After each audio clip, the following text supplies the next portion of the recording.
Book 8, Chapter 2. Continuation of the crown which was changed into a dry leaf.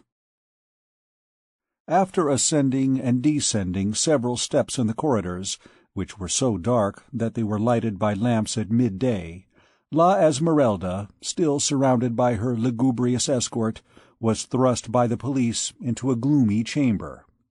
This chamber, circular in form, occupied the ground floor of one of those great towers, which, even in our own century, still pierce through the layer of modern edifices with which modern Paris has covered ancient Paris. There were no windows to this cellar, no other opening than the entrance, which was low, and closed by an enormous iron door. Nevertheless, light was not lacking. A furnace had been constructed in the thickness of the wall. A large fire was lighted there, which filled the vault with its crimson reflections and deprived a miserable candle, which stood in one corner, of all radiance. The iron grating which served to close the oven, being raised at that moment, allowed only a view at the mouth of the flaming vent-hole in the dark wall, the lower extremity of its bars like a row of black and pointed teeth set flat apart, which made the furnace resemble one of those mouths of dragons which spout forth flames in ancient legends. By the light which escaped from it, the prisoner beheld, all about the room, frightful instruments whose use she did not understand. In the center lay a leather mattress, placed almost flat upon the ground, over which hung a strap provided with a buckle, attached to a brass ring in the mouth of a flat-nosed monster carved in the keystone of the vault. Tongs, pincers, large ploughshares filled the interior of the furnace, and glowed in a confused heap on the coals. The sanguine light of the furnace illuminated in the chamber only a confused mass of horrible things. This Tartarus was called simply the Question Chamber. On the bed, in a negligent attitude, sat Pierrat Torterue, the official torturer. His underlings, two gnomes with square faces, leather aprons, and linen breeches, were moving the iron instruments on the coals. In vain did the poor girl summon up her courage. On entering this chamber, she was stricken with horror. The sergeants of the bailiff of the courts drew up in line on one side, the priests of the officiality on the other. A clerk, inkhorn, and a table were in one corner. Master Jacques Charmelot approached the gypsy with a very sweet smile. "My dear child," said he, "do you still persist in your denial?" "Yes," she replied in a dying voice. "In that case," replied Charmelot, "it will be very painful for us to have to question you more urgently than we should like. Pray take the trouble to seat yourself on this bed. Master Pierrat, make room for Mademoiselle, and close the door." Pierrat rose with a growl. "If I shut the door," he muttered, "my fire will go out." "Well, my dear fellow," replied Charmelot, "leave it open, then." Meanwhile, La Esmeralda had remained standing. That leather bed on which so many unhappy wretches had writhed frightened her. Terror chilled the very marrow of her bones. She stood there bewildered and stupefied. At a sign from Charmelot, the two assistants took her and placed her in a sitting posture on the bed.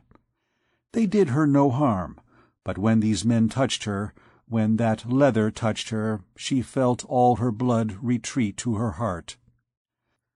She cast a frightened look around the chamber. It seemed to her as though she beheld, advancing from all quarters towards her, with the intention of crawling up her body and biting and pinching her, all those hideous implements of torture, which, as compared to the instruments of all sorts she had hitherto seen, were like what bats, centipedes, and spiders are among insects and birds. "Where is the physician?" asked Charmelot. "Here," replied a black gown whom she had not before noticed. She shuddered. "Mademoiselle," resumed the caressing voice of the procurator of the ecclesiastical court. "For the third time, do you persist in denying the deeds of which you are accused?" This time she could only make a sign with her head. "You persist?" said Jacques Charmelot. "Then it grieves me deeply, but I must fulfill my office." "Monsieur le Procureur du Roi," said Pierrat abruptly, "how shall we begin?" Charmelot hesitated for a moment, with the ambiguous grimace of a poet in search of a rhyme. "With the boot," he said at last. The unfortunate girl felt herself so utterly abandoned by God and men that her head fell upon her breast like an inert thing which has no power in itself. The tormentor and the physician approached her simultaneously. At the same time, the two assistants began to fumble among their hideous arsenal. At the clanking of their frightful irons, the unhappy child quivered like a dead frog which is being galvanized. "Oh," she murmured, so low that no one heard her.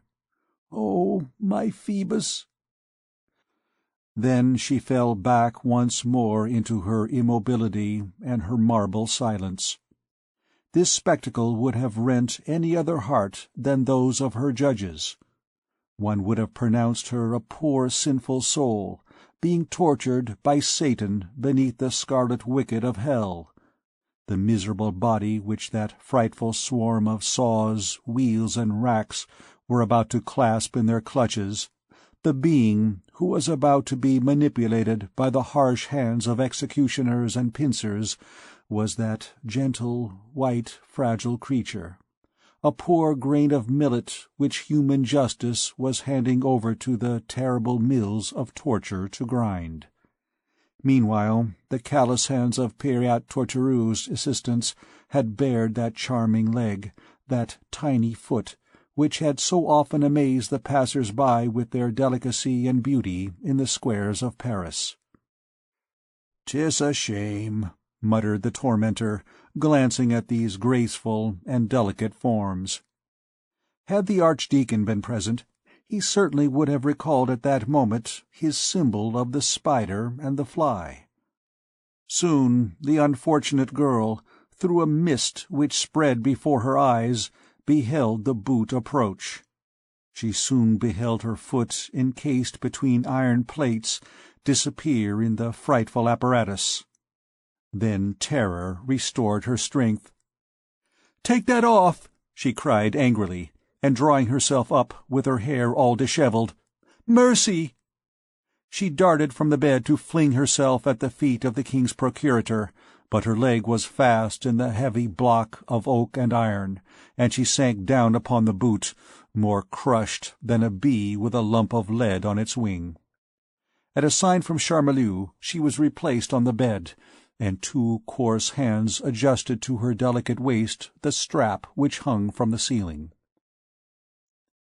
"For the last time, do you confess the facts in the case?" demanded Charmelot, with his imperturbable benignity. "I am innocent." "Then, mademoiselle, how do you explain the circumstance laid to your charge?" "Alas, monseigneur, I do not know." "So you deny them?" "All."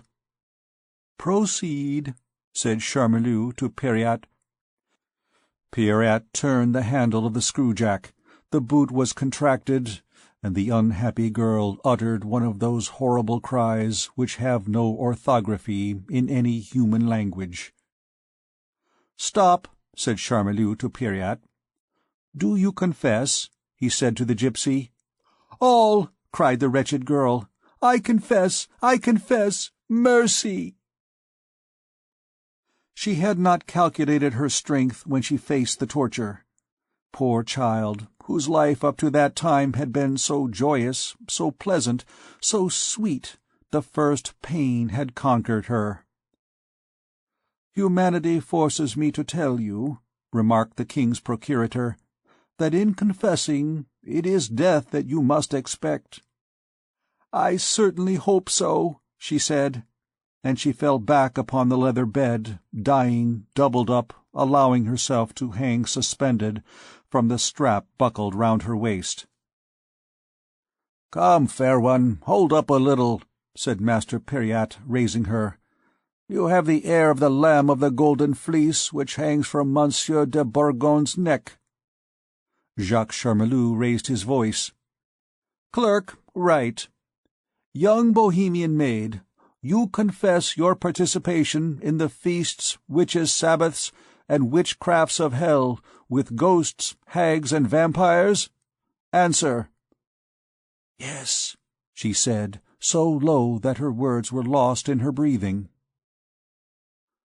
"You confess to having seen the ram which Beelzebub causes to appear in the clouds to call together the witches' sabbath, and which is beheld by sorcerers alone?"